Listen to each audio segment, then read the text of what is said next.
Welcome back, everyone. Joy, joy, joy, joy, joy. I'm not sure any politician anywhere at any time has ever brought joy to anyone. Joy is not an emotion associated with politics. Nevertheless, joy has been chosen as a campaign buzzword by the team almost certain to be the next president and vice president of these United States. However, so far, I can only detect one group of people who may experience something like joy. Of course, I'm referring to the Jihad class that has become so prominent in the West recently. You know them: vulnerable, yet victorious, vile, yet vindicated, violent, yet victims.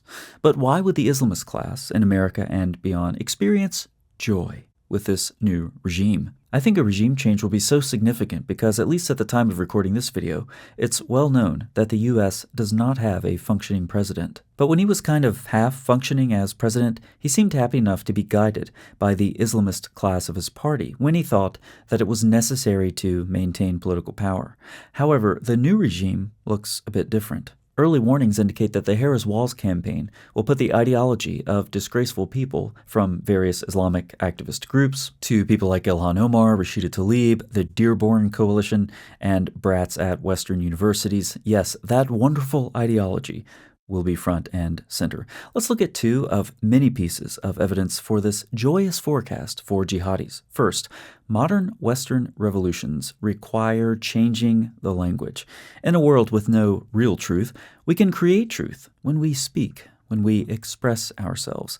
One corollary of this is that even if something's actually false, we can repeat it enough times to make it true. But here's the key for this video: the reverse works as well. Thus, the savior of Western democracy announced in front of a Muslim crowd, apparently hijabless, that we are to end terms like radical Islamic terrorism. Now, I recall a story from the not-too-distant past of some swine from a group called Hamas, which enjoys overwhelming Palestinian approval ratings, by the way, tossing a grenade inside of a house a father and his sons were cornered in. Their father shielded his sons from the blast and was, of course, killed. The sons then wandered, wounded, around the house in shock, while the Hamas pigs proceeded to make themselves at home to some soda in the refrigerator while asking where the mother was. Also remember stories about grandmothers being murdered, some of them with video proof posted gleefully on social media for their families to see. I heard calls to parents from jihadis filled with joy at their conquests, their victories over the oppressors, throwing off the yoke of colonization, one innocent civilian at a time. I hope I got all the buzzwords in there at the end. And very recently, I read a report of a failed suicide bombing attempt that illustrates, mercifully, that at least some of these people are as stupid as they are evil. Now, I don't know what we're supposed to call all of this stuff, formerly known as radical Islamic terrorism. All I know is that we shouldn't say radical Islamic terrorism. Stop saying it, and it goes away. Second, future President Empty Suit has already met with the head mayor of Dearborn, Michigan. You didn't hear about this because it was, well, a secret for a time. But who is the mayor of Dearborn, Michigan? What's he like? What does he believe? Does he like Jews? You already know the answers to these questions. He's the mayor of Dearborn, and he can be found in all of the predictable places, along with one of the worst people to ever serve in the U.S. Congress, like at this event, the People's Conference for Palestine, where speakers lauded October 7th and parroted all of the stupid buzzwords like resistance and Palestinian struggle and the rest of their garbage talking points. But another mystery. What was the secret meeting about with the Imam mayor of Dearborn? Well, the meeting certainly included at least two agenda items. First, Harris knows the Islamists have their claws in her and her party. She just wants them to please not burn down the Democrat National Convention, an effort that was largely successful. And second, she wants the votes of the so-called uncommitted Hamas lovers in Dearborn in November. That's what the secret meeting was about. Now, was I there? Of course not. Am I completely guessing here?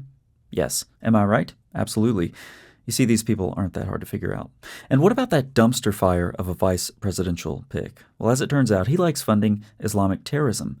Not as much as Biden, but I'm sure he wishes he could do more. The Washington Examiner reports that the Tim Walz administration awarded $2 million to a Muslim group fundraising for an al-Qaeda-linked charity. News of the Wall's administration's grants to the IANA, that's the Islamic Association of North America, a name sufficiently generic and vague to make you wonder, I wonder what they do. News of the Wall's administration's grants to the IANA come as the Democratic vice presidential candidate faces backlash after a series of Washington Examiner reports revealed his ties to Muslim cleric Assad Zaman.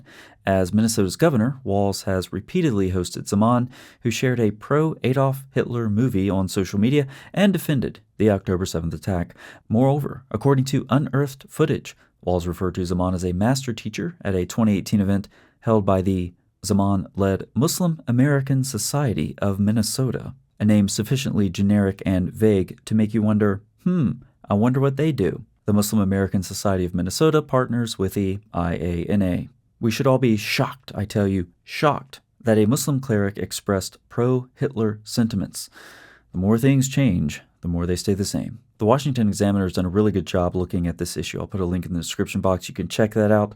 For now, let's look at just one more nugget. Rama Worldwide, the charity that receives fundraising help from the Walz administration-backed IANA, has touted its participation on social media in a pro-Palestinian aid campaign with Kuwait's Islamic Heritage Revival Society. The Islamic Heritage Revival Society, reviving Islamic heritage. That's not quite as vague as those Western organizations. Kuwait's Islamic Heritage Revival Society faced Treasury Department sanctions in 2008 for backing al-Qaeda, and according to a January Washington Post report citing U.S. officials, is part of a Hamas fundraising operation. Just last year, Rama Worldwide organized an event with Muhammad something or another, a Syrian cleric who has appeared on Al-Aqsa TV, the official network of Hamas, to call for the killing of gay people, the New York Post reported. Who would have thought funding an Islamic activist group could go downhill so quickly?